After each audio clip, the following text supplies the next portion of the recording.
As these videos did so well, I thought I'd do another one, quite similar, but looking at celebrities backing Brexit. But I thought Brexit, I think it'll go down, that it will end up being a fantastic thing for the United Kingdom. I think in the end, it will be a tremendous asset, not a tremendous liability. One of the big votes in the history of Europe and Scotland and everywhere. What isn't clear in that picture is that Trump is saying that in Scotland, which voted to remain in the EU.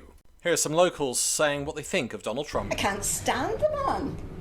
Cannot stand the man and cannot stand what he's doing to golf. Here's what Liz Hurley had to say. Vote tomorrow. Whatever your persuasion, I'm for Brexit and promise to neither gloat nor whinge. But vote. But she wasn't done there. She had to put in the reasons. If it means we can go back to using decent light bulbs and choose high-powered hairdryers and vacuum cleaners if we so wish, I'm joining Brexit for sure. You looking forward to voting in this big EU referendum coming up, just in a few weeks' time, possibly? To me, I think what you have is you've now got in Europe a sort of government by proxy of everybody who has now got carried away. And I think unless there's some extremely significant changes, we should get out. Because you say, well, we'll fail. And you go, well, okay. So you failed. Get better. Work harder. Try harder. And then you'll be a success. But you cannot be dictated to by millions, thousands of faceless civil servants. Unfortunately, typical Brexiteer conspiracy theories taking place here. Because the prime ministers of all the countries get together, decide on policy, and then tell the Commission to go off and figure out how to implement that policy across the whole of the EU. It then goes over to the Parliament for ratification. It can go back and forth between the Council and the Parliament. And eventually, once passed, it then goes to all individual parliaments across the EU nations for ratification. Who make these rules, and you say, oh, wait a minute, is that right? You know, and then they argue about financially, but we buy more from them than we sell to them. Again, another Brexit conspiracy, essentially suggesting that we're more important than the EU, so they'll bend backwards to keep us within the EU or to have a decent trade deal with us. That's not quite how it works, and we are now seeing the results of that with high inflation, and we can't bring in import controls because it would exacerbate inflation. You began by saying you were a bit unsure, you're a bit nervous. A bit nervous about which way they're doing it. You know, it's because if you sound come out... very certain now. Yeah, well, yeah. I sort of feel certain we should come out because I'm a middle-of-the-road politician. And one of the reasons I'm there is because I've been everything. I've been poor. I've been on the dole. I've been on benefits. I've worked in factories. And I'm a multi-millionaire. I've paid heavy taxes. And so I know every problem from every angle. And not many people are like that who know all these things. Worried about jobs we leave. I think if we stay, then who's going to get those jobs? The people coming into our country. They don't seem to have to come over with a job.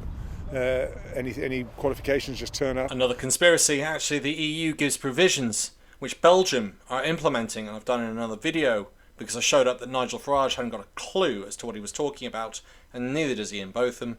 Both of them seem to have got it into their heads that you can't remove people or you can't set restrictions on people coming into the country under EU law.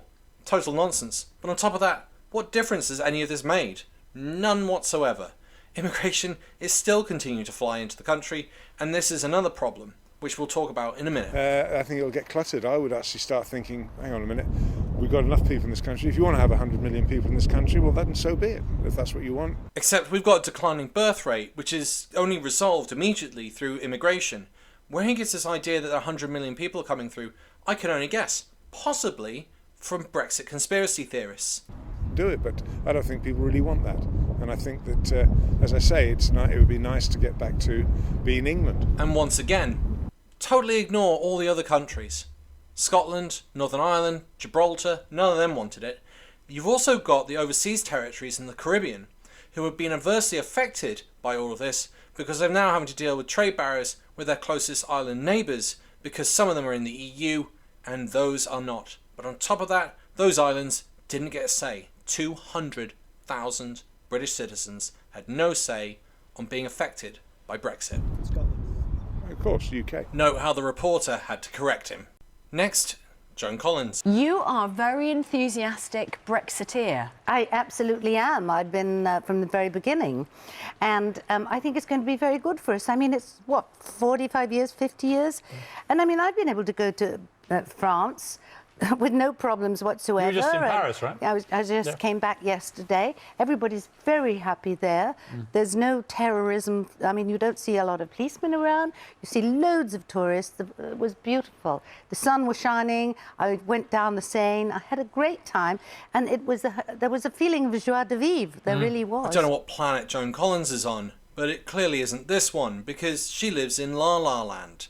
A place where you can just walk through and there's no problems with immigration, even though you're a third country. We have queues that go on for hours over the summer holidays, and it's only going to get worse because the EU are saying all third countries are now going to have to be checked, with each passenger having to get off any coach and have their face and fingerprints scanned before entry into the EU. You said that you voted Brexit, or that was your I didn't vote, I was out the country, but I wondered. I said the people voted, and, you know, they have to get on with it. And suddenly it's like, oh, well, we don't like that vote. And what do you mean you don't like that vote? You had the vote. This is what won. Let's get on with it. Would you have voted that way? I would have voted for Brexit, yes. I would have voted to get out.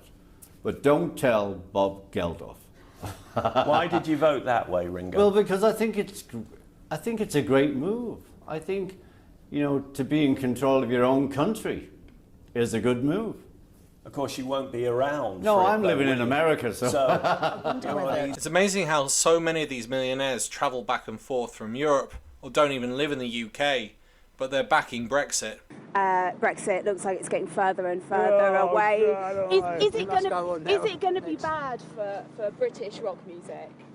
No, we don't do the rock business. What's it got to do with rock business? Are they going to tour in Europe? Oh dear, as if we didn't tour in Europe before the f***ing EU. And now here's the reality, spoken by Damon Albarn from Blur. Brexit's been a disaster for younger musicians, because I mean, in the old days, and when I mean the old days, I mean pre-Brexit, you could be a young band and you could kind of go over to Europe and play bottom of the bill in festivals and sort of camp, and you know, you wouldn't be paid hardly anything, but your experience would be life-changing. Whether you went on in the future to do bigger and better things, it doesn't matter.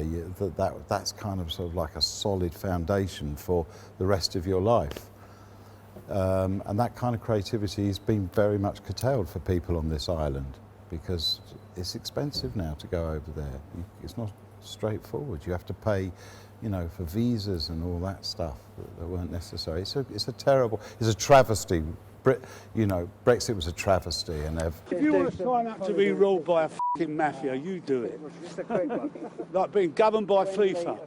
We've, of course, been here before. This is only the second Brexit. We had a first and much bigger one, which was the break with the Roman Catholic Church under Henry VIII. And unlike the intolerably tedious conversation we've just had, they knew what they were doing, which was, I think, what the great bulk of the British people knew what they were doing in the referendum. We invite you on the show and you attack They wanted... Shut up, Nick, and listen to somebody who actually knows something. I do wonder if David still thinks he knows anything after the stupidity of Brexit. Thank you to all of my Patreon and YouTube supporters. You guys are awesome. Once again, thanks for listening. Bye for now.